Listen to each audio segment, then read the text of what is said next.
What up? Welcome back to the pod. Y'all are here for another episode of Just Checking In with yours truly, everybody's favorite uncle, Uncle Don Don. Voila. And I'm joined by my good brother and favorite co-host, Qualls, Paul, aka Mr. Qualified. I felt like you was gonna say pause for a second because Paul and pause could like depending on how you say it, it could come off like that. But no, I just realized I was gonna say Paul because I always say Paul. yes, I realized the last episode I did not call you Paul. I introduced you as Qualls, and I was like, "Who the hell is that?" So I was like, "Oh, let me get this in." Also, I realized in the last episode I broke my streak, and I am pissed. oh, you I did. did not You give you a Keith Lee variant, and before this recording started, you had your hat turned around forward, so I was going to give you production assistant Keith Lee. So now that you have turned it around, I was like, it's not the same, but it is given new set design Keith Lee. So we'll go with season premiere Keith Lee today. these these are premiere Keith Lee is crazy. With this being episode 41 is actually relatively insane because this is it's a new set, it's a new decade of episodes, if you will. Right. Uh but yeah, no, how's it going, man? It's been a few days. How's this week been going for you? Yeah, long time no see, am I right? Um, it's going well, but it would be going so much better if I had a haircut. Like I'm trying to keep my distance from the camera because I am not freshly lined up and I will be lined up tomorrow. So I was like, damn, let me at least do my hair to cover up what's under here. And then I would try not to laugh and throw my head back because none of this is together. So we just giving it to God, you know. I'm like medium ugly today, you know. So I was like, what else can I show off? Let me give a little shoulder and maybe distract the people. So I'm good. That's insane. First and foremost, let's just acknowledge that you're not getting off with that. Secondly, no, felt because listen, y'all will notice as these episodes start to release, I recorded without a hat on my head in an extremely long time. So, in Yeah. terms of needing a haircut, needing a retwist, y'all probably like, why you always got beanies on every episode? It ain't even fall yet. It ain't even got to 50 degrees. Don't matter. Mind your business. Mind your Just start shifting your hat ever so slightly so you can give Ray J Keith Lee. I can have my Ray J moment. Yeah. I can do that. And if you're medium ugly, then I feel like I am what's between like medium and maximum? Like there gotta be a stage in between medium and maximum. I feel like moderate is below medium. Well, I mean, we can occupy the same spot together, but if we go in size order, you would go small, medium, smarge, and large. So if you want to go to Marge, that sounds kind of dumb, but it's more space on the medium ugly side if you want to just sit here and wait on the bus with me. Did we talk about why medium ugly is a thing? I don't know if we ever talked about that on camera.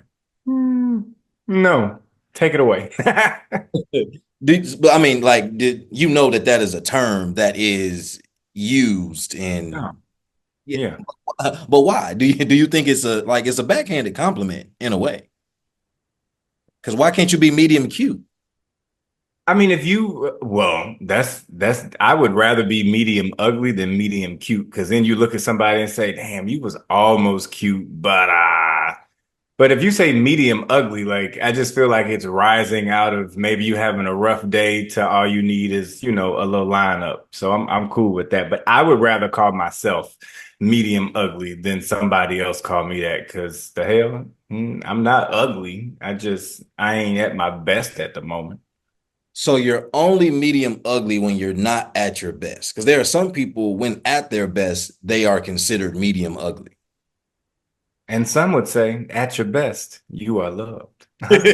Um, Who said um, yeah, no, I mean, some people's best, I mean, that's the best that they can do. That doesn't mean that they're medium ugly.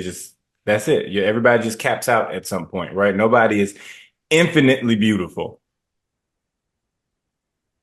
But I also shout out to Duran Bernard. I kind of prefer, while I'm attracted to some of the finest people I've ever seen in my life, realistically, I want mine to be a little medium ugly. I want to know that you real, you know? You Like, gotta oh, be there's a flaw. I'm with that. you gotta be humble a little bit. Like you can't have everything. You know what Yeah. I'm saying? Even if you do, I gotta remind you, that just you can't just be all up here with it, all big headed and whatnot. But but I have some reflective questions for you today. We talk about transitions often, so I'm gonna Mm. try to tailor, you know, some of this transitional energy, if you will, and see where you stand on some of these questions. What's something you've discovered about yourself in the past 10 years of your life? And what impact did that discovery have on you? Um, one thing that I've discovered in the last 10 years that I'm right. And I no, I mean that. And I know if Jeff listens to this, he's gonna be like, such a Leo comment. But I'm for real. I've always known who I was to the extent of the ceiling of my age at that time, I feel like. But I didn't like actualize who I was and within probably to like the last, let's say, 5 to 7 years. Mm, But in doing so, I've always had these gut feelings and I've always had these like assumptions or like whispers in the back of my head to say something, and I either fought it or didn't pay attention to it or do whatever. But I started listening to it and I started listening to me, and I realized 99.99% of those times I was right. I saw the issue or I saw the solution or I saw how to do X, Y, and Z. And I was just like, damn, let me start actually listening to myself. Like, let's be in the bubble of me for a second instead of trying to flood my brain with other thoughts and opinions of whatever. And the impact, I mean, I think that explains the impact, but I feel like I exist as a much more calm person. I exist as a much more certain person and an authentic person, which is why I can go through shit. I hate that I reference this all the time, but like the end of my tenure at Mizzou, I would not have been able to successfully navigate that if I didn't think I was right. Because now they gave me something to stand on and fight for. You feel me? yeah. So, For sure. That's extremely real. That is very much a Leo answer, but with context and with the explanation, it thank goes you. past, the Leo stereotype and has some, humanity toward it. So I'm I not terrible. no, no, no, not terrible. You better be glad we're in different cities. Yeah, I know we gotta go to the pit anyway. It's an annual thing, regardless at this point. If you know, you know. But But yeah, I think one of the discoveries that I've made, or probably the biggest discovery that I've made over the last 10 years, for me, yeah, that's 18 to 28. It's a big 10 years for sure. That I should trust myself more. Uh and you have said this before in some capacity. I think it's been more related to qualified, but essentially usually when I have a plan of something, when I have a vision, the way my mind works, like it usually is pretty set out and it's pretty laid out for me. I just have to execute it.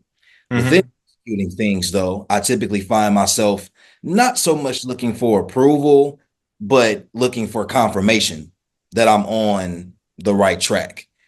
And oftentimes I look for that in the way of, okay, people who are close to me, people who I've expressed these visions and these ideas to, or people who have a front row seat to seeing me navigate these things.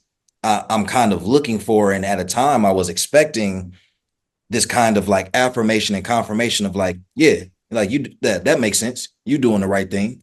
And every time that I would hear something that wasn't in line with that, or when I would feel like something I was doing or something I was saying was being misunderstood, even though I knew there had been lengthy conversations or explanations of why I was doing it and what the vision was, that would be really discouraging to me. And I wouldn't trust my own original vision. So I think that's one of the biggest discoveries I've had in the last 10 years and the impact of me kind of realizing it. I feel like I've referenced it before, but this calendar year has probably been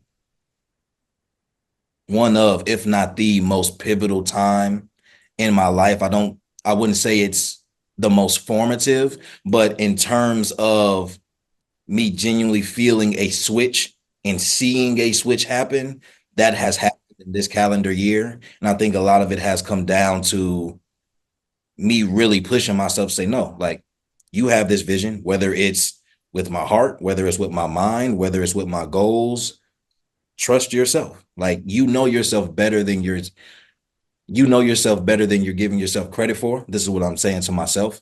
And I think once I really started listening to that and receiving it, a lot of things changed for the better and in positive ways. So I would say that was the biggest discovery for me. And even in your discovery, like I was there for part of it, at least the early stages. So to see you trust yourself, believe in yourself a little bit more, and like do it in real time, like it was nice to witness as well. So shout out to you. Thank you. Thank you, brother. I appreciate it. Um, but yeah, and then with that, something else that I realized that doesn't necessarily specifically correlate to that discovery for me, but I think was something that I had to navigate, and I'm wondering if you did. When do you feel like you stopped succumbing to peer pressure? If you ever succumbed to it at all? Is I don't that know if that's a word, but it I may don't be. think I don't know what the it past tense of succumb is. That's I don't know if it's succumb. is. But succumbed? That's not it. Well, you know what? Let's not worry about it and let's just go to Webster at some point. Yeah, yeah. Um, I don't think you really ever stop giving into peer pressure, Hmm. right? I think that you navigate it a little differently. Hmm. It's not like as I've gotten older, I've gotten more sense, thank God. So in that regard, I wouldn't kind of succumb to peer pressure on some stupid shit, right? They're like, oh, let's all go and do something illegal, right? Like, no, because everybody's doing it, and that's my ride home. So I guess I have to. No.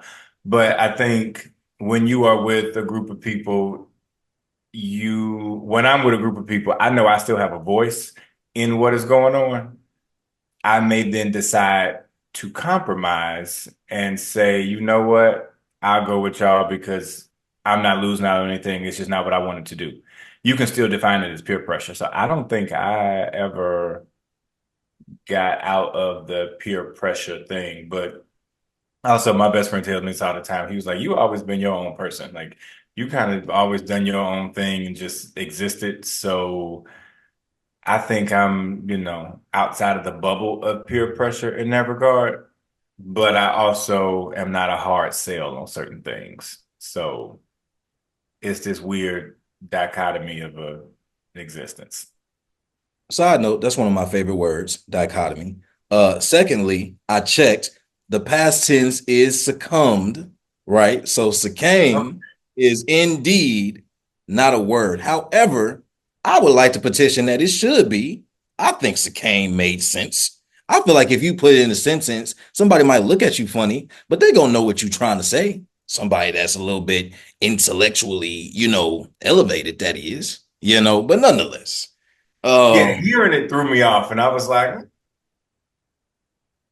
yeah, but okay, succumb sound right. So the saying more it you know. right, saying it threw me off, but that's why we have the internet. But no, that's extremely interesting that you feel like peer pressure, like that you never stop dealing with it or you never stop facing it. Because I guess, yeah, technically that's true, but I guess there was a part of me that felt like for a lot of people, you just phase out of being influenced or even being open to being influenced in that way, depending on how technical you're looking at peer pressure. But to your point, I do think that there is a natural navigation that just happens over time where obviously, your priorities change. your preferences change. And so depending on where those things fall, you just may not be convinced to do certain things anymore, no Mhm. matter, who says it. But I think it's interesting though, because I think a lot of times it doesn't have to be a negative thing either. Because I think there are also situations where there are only certain circumstances or groups that I would do certain things with. Yeah. Example, right? Like you are not gonna catch me strolling at this point in my life unless I am with a specific group of people. It's more than likely gonna be at a wedding. And if it's not at a wedding, I would have to be with respect and love to all the brothers, but I would have to be with some real day ones for me to, oil up the knees and everything and be like, hey, let's get this train going. Wow. I'm bringing all that back because given how some of those things have been talked about in the media as of late, I just want to be clear on what I'm talking about. I'm talking about strolling. When I'm oiling my knees up, that means I'm loosening up my joints in my body so I can stroll and not look crazy. Don't want no confusion with other uses of oil out there and things of that nature. Just want to be clear. Hashtag no diddy. Hashtag no Diddy. No fans of the diddler over here. But yeah, so peer pressure can be it can be a positive thing, but I do think that's interesting. I never thought about it from the standpoint of it not phasing out, if you will. Yeah, I mean, because let's be real. At the end of the day, if I don't want to do some shit, I ain't gonna do it, right? But it may not be something that I am eager to do, but I would do it with the people that I'm with, i.e., strolling, right? People was just in town. It was like, oh, we're gonna go out. We're gonna do this. I'm like, I don't want to go out until 3 in the morning, but y'all are in town. I don't see y'all that often. Okay, I can be convinced. Did I give in to peer pressure? Sure. Could I also have said, I'm not going? Yeah, but my happy medium was I'm a drive. And if I'm ready to geo out the do, then either y'all with me or you're Ubering home. Like, that's it. Geo Geo out the Do is insane, but I am a firm believer in being the driver. I will drive myself, and if you are riding with me, have a ride back plan that is not me, because I am for sure gonna be getting out there more, getting out of there more than likely earlier than the consensus of people that we may be going out with or linking up with. But because you mentioned the social aspect of things, a bit random. What do you feel like your average social battery is? If you had to give it a percentage, what's your average social battery on your best day? On my best day, I still don't think it's 100 on your best day. on my best day, it's like nine. You know, a shout out to Alpha. It's 90. On my best day, it's 90. On an average day, we looking at a strong 70, 70. Yeah, that sounds about right. Yeah. Where's yours? We 5 years apart, so is age a factor in that? Where's yours? It yeah, potentially on my best day, given whatever the circumstances might be, I very well could be at a 95. If we are outside, I am indeed outside. And there is a different qualls that is unlocked if that is the type of time that we are on. However, on average, oof, people that know me know I don't mind being in the crib, man. I don't mind taking it easy. And even if we do go out, I don't mind not doing too much while we out. As I rub my knees as I say that. But yeah, I would probably say if I had to give it a number, I go five above you. So I say 95 and 75. That's fair. That's fair. And I do like outside. I like going outside. I mean, I primarily work from home, so it's just like I need to break out the prison that is my house. But I like to go outside and know that home is still near. Like, don't have me on a Chicago date, that 12 hours outside. And it's like, unless I have signed up for that, which is something I do on vacation, I'm not vacationing at my house. So I'm about to go to hell home. No, genuinely, yeah, I don't believe in that. You're not gonna convince me that there's a reason that I have to be outside of my house for that long. Hell, honestly, truly, depending on what we're doing, if it's not work or if it's not a planned event that I was expecting or prepared myself for, like if it's random, if it's sporadic, you probably got 2, 3 hours out of me max. If it's a planned event, say the event is 4 or 5 hours, by hour three, I'm about ready to go. Okay, we pushing through them last two, if I even make it. You know what I'm saying? So yeah, it get rough out there. Yeah, I'm not a DJ, I'm not a vampire, and I'm not unhoused. So if you see me at 2:30 in the morning, know that I don't want to be there out in the streets. So for you, ain't no difference in the three. Not by schedule, it's not. They all outside at the same time.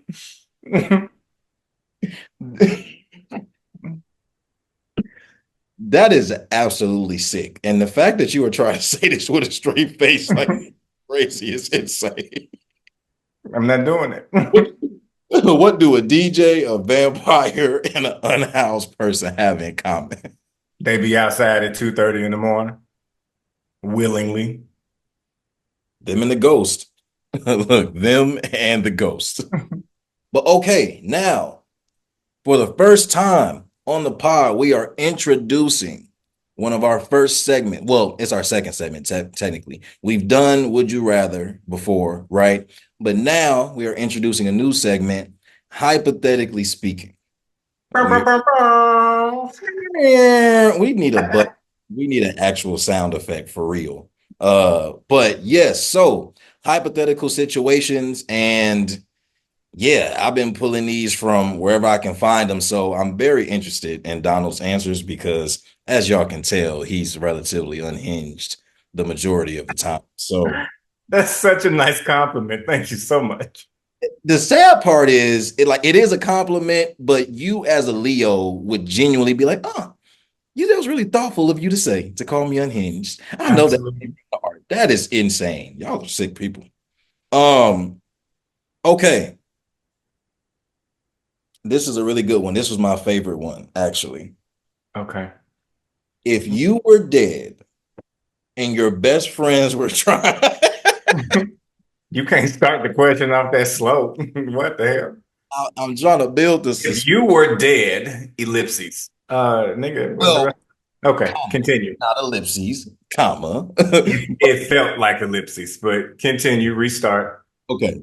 If you were dead and your best friends were trying to summon your spirit or conjure up your spirit, if you will, what 5 items would they need?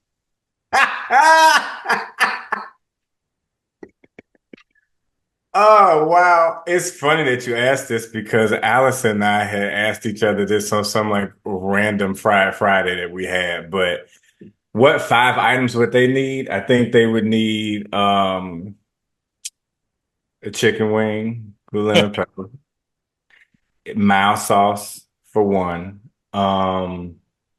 ginger ale, um, my alpha wristband. Yes. What would the fifth item be? I don't know.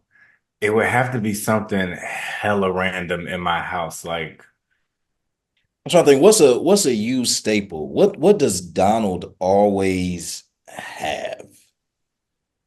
a damn detangling brush. Put that as the fifth. I was gonna say a hair tie originally, like being funny, but a Yeah. detangler for sure. What would be your five post-mortem conjuring items that we need to figure out where in the world Carmen San Diego is? um, a basketball,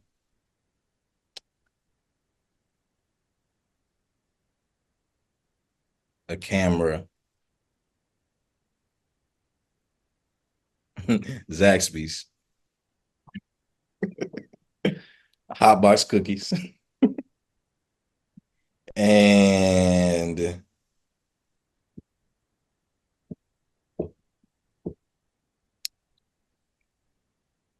the full collection of Martin. That would send you running back. It really would. That, if you go before me, just know I'm having all five of them at your funeral. I'm like, come back. Don't go. Okay. Okay. Were you a fan of that one? Did you like that question? Yeah, I did. I did. I have an honorable mention, but we don't have to go there. It's fine. Continue. We'll notice honorable mention offline, by the way. Um, okay.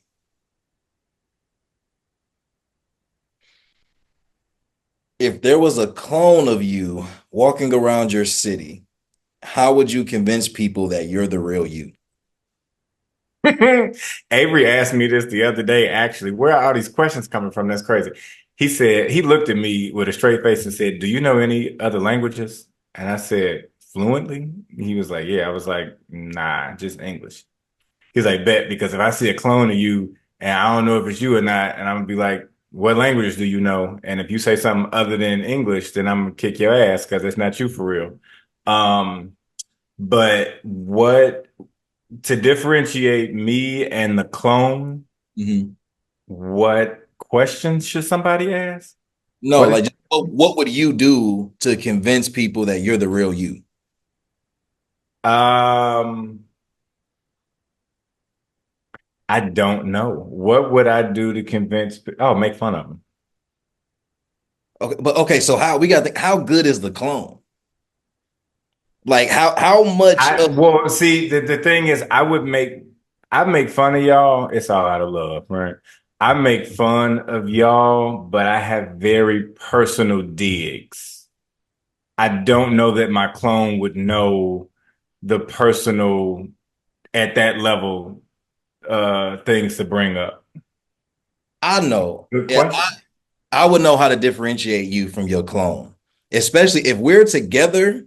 You know, me and you have this thing. We, for whatever reason, when we are together with each other, we see everything That that is the other true. person does.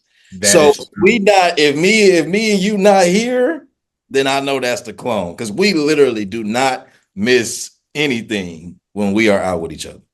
Also, I don't even want to say this out loud. I don't think the clone would look for themselves. I think they would just like exist and try to fit in. I don't think that they would look at themselves like in the mirror. Any reflective surface I walk by, I look in. Good, bad, in different days. I'm always going to look at a window or a mirror. I don't know that the clone would do that. It's a very Leo thing. I knew that's why I didn't want to say that shit out loud. It's okay. Own it, man. It's all right. I do, but y'all be trying to paint me to be somebody bad. I promise I'm a very humble person. I just love me out loud. That annoys other people. If you can watch any TV show for the first time, which one would you choose? And you cannot choose Survivor. Oh, I wasn't even going to choose that. If I could watch a show for the first time, as if like it's a show I've seen, right? Yes. Living Single. That's what I thought you was gonna say. I couldn't pick. Okay. I Yeah, thought I thought Survivor might be the first innate answer, but Living Single also makes a lot of sense. yeah. I mean, it's my favorite show of all time, but Survivor is my favorite reality show. So, Favorite. I would probably have to say, see, this is tough because like I have a favorite sitcom. I don't think you would pick that though. I wouldn't. I wouldn't. I thought about it, but I definitely wouldn't definitively pick it. I think so. There's a part of me leaning toward Game of Thrones, but I also feel like if I could rewatch The Wire again, that would also that would do it for me. Yeah, if I mean, my mind goes to humor immediately, but Grey's Anatomy would be up So there with the Game of Thrones choices. so Graves was in there, but I was also like, I'm I don't think I could do it outside of a situation like COVID though. Um, Because of how I binge though. Like I don't think I would like it would take too long now if I was doing it only managing like 3 episodes a night max. And maybe if I shut myself in on the weekends. But like in COVID, I mean, there was a 3 or 4 month stretch. I was watching Grays every day, 5, 6 episodes every day, like during COVID. But definitely worth a rewatch though. Definitely would love to relive some of them moments for the first time again. season six is still the precedent of the Five, Sanctuary Part One and Part Two. the end of five, the end of five with O'Malley. Oh, 007. Jaw, floor, Floor, boom, done. bro. I was like, no. Credits rolling, jaw still on the floor. I said, Shonda, what are you doing? You hear me? Okay. Listen. But that was the introduction of the hypothetically speaking segment. Had a blast. Have plenty more. So we will definitely be having other rounds of this segment as we move forward. But until then, until next time, we'll catch y'all on the next episode. Peace. Peace.